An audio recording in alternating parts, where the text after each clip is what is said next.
Enzo Recto, kalaban ang katiwalian at kasinungalingan, kakampi sa katotohanan at kabutihan.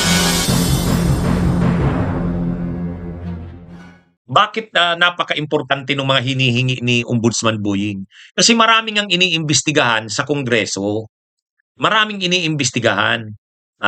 Hindi lang naman sila mga senador, sila Chis Escudero, Jinggoy Estrada, Joel Villanueva, hindi lang yan. Sa Kamara, maraming dapat imbestigahan, mga contractors. At saka, mayroong iniimbestigahan si Ombudsman Boying na yung Deputy Secretary General dati.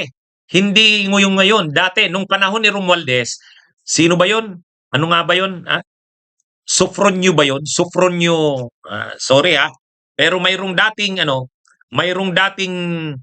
Deputy Secretary General ng Kamara, makapangyarihan daw masyado ito nung panahon ni Romualdez. Marami daw itong mga diskarte na questionable. Kaya sinusumpi na rin ng ombudsman itong kay Sofronio, ano ba yon? Ano ba yung apelyido nun? Deputy Secretary General Sofonias Ponce Gabunada Jr. Yun. Ano ito mga kabunyog? Sofonias Ponce Gabunada. Si Gabunada.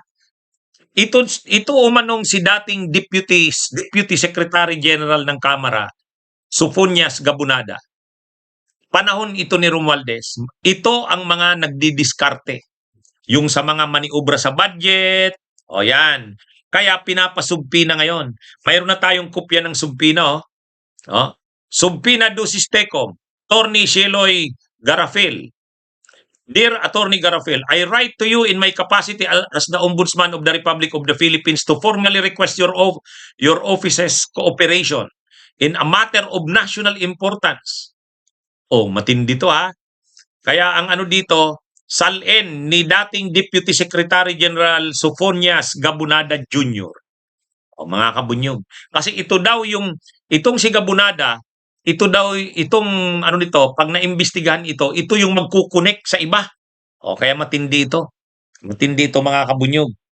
Ang isa pa dito, yung mga kongresista, hindi lang mula 2022, kahit yung 2019 to 2022, kukunin din ni Ombudsman Boying ang mga salin. Ay ngayon, itong si Mike Defensor, naging congressman ito 2019 to 2022. 2019 to 2022. Mga kabunyog. Sabi ng marami, delikado si Mike Defensor. Mauungkat ang mga transactions ni Mike Defensor. Alam naman natin si Mike Defensor. Panahon ni Gloria Arroyo, little president yan. Masyadong malakas yan panahon ni Gloria. Kasi ba naman, lahat ng kontrobersya ni Gloria, ang political operator ni Gloria, si Mike Defensor.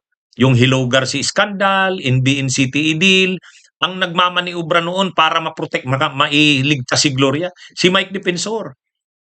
Linagay siya sa HUD-C, housing char. Tapos linagay pa siya sa DNR. Yan, matindi. Matindi yan si Mike, panahon ni Gloria. Kaya lang, nung tumakbo siyang senador noong 2007 sa line-up ni Gloria, wala. Dalawa lang ang nanalo sa 12 kandidato ni Gloria dahil sa baho ni Gloria, talo yung mga kandidato niya sa senators. Ang mga ka-line up noon ni Mike Defensor, si Subiri, talo yun. Si Pichay, si Chavit Singson, si Tito Soto, si Ralph Recto, talo yan lahat. Ang nanalo lang sa line up nila noon, si Joker Arroyo sa kasi Angara. Bakit natalo yung line up nila noon? Ay kasi mabaho si Gloria Mabaho si Gloria noon. Kaya noon, nang matapos yung eleksyon na yon, hindi na. Nag-private sector na muna si Mike. Pero dahil dati siyang secretary ng DNR, ngayon, yung mga connections niya, ang daming mining claims. Yan yung isang sinasabi ni Boying Rimulya na iimbestigahan kay Mike Defensor. Yung mga mining claims, maraming mga minahan. Mga minahan sa Tawi-Tawi, mga minahan sa Zambales, kung saan-saan pa. Kapartner ni Mike Defensor, mga Chinese. Mga Chinese. Kaya malamang lalabas yan sa salin ni Mike Defensor. Ano ba yung mga dapat na imbestigahan sa kanya? Yung paglobo ng kanyang yaman. Yan. Kaya malamang alam ni Mike Defensor isa yan sa mga maiimbestigahan. Isa yan sa maiimbestigahan, yung kanyang mga transactions. Kasi malalaman yan kasi dating congressman si Mike Defensor noong 18th Congress, 2019 to 2022. Ano siya noon? Anak Kalusugan Party List. Oh. Kaya ano ito mga kabunyog? Isa yan. Bakit iimbestigahan ni Rimulya yan?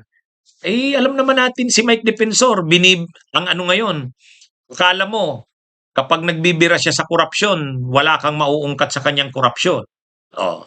Dati rin siyang kongresista noong 2019, panahon ni Duterte. Sila ni Marcoleta yung mga nasa likod ng pagpapasara ng ABS-CBN eh. Oh.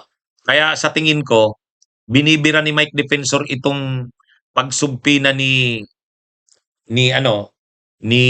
Rimulya dahil siya maaapektuhan din yan.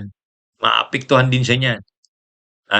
Napanood ko kasi yung programa ng SMNI, ini-interview si Mike Defensor. Nagkukomentaryo siya dito sa pagsubpina ni Buying Rimulya ng mga SALENs, ng mga kongresista. Nagre-react si Mike Defensor negative ang tingin niya dyan sa ginagawa na yan ni Ombudsman Buying. Sabi ko, mukhang nakakaramdam si Mike Defensor na tatamaan din siya kapag nagsubpi na si Buying. Kasi dati siyang kongresista Dati siyang kongresista. So pwedeng i-request din ni Buying yung salin niya. Kaya ito mga kabunyog, mauungkat din dyan yung mga paglobo ng kanyang mga ari-arian ni Mike Defensor.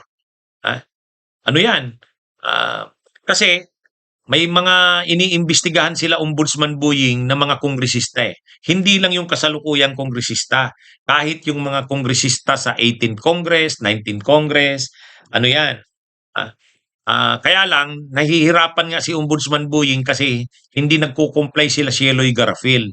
Kaya medyo winarningan niya na kapag hindi pa raw nag-comply, isususpindi na. Okay, so ito mga kabunyog, mga kababayan. Itong si Mike Defensor, sabi ni Mike Defensor sa pagsubpina ni Ombudsman Buying, malamang yung pagsubpina na yan ni Ombudsman Rimulya sa mga kongresista, duda ako dyan, sabi ni Mike Defensor. Baka gagamitin niya yung mga subpina na yan sa mga kongresista na SALN para takutin ang mga kongresista para bumoto sa impeachment ni Sara. Yan naman yung pinapalabas na issue ni Mike Defensor. Kabunyog. Bunyog, bunyog, halikan na kasama ka. Bunyog, kapag buklod ay may pag-asa. Luzon, Visayas, Mindanao, isa ang pananaw. Sa bagong Pilipinas ang bunyog isisigaw. Bunyog.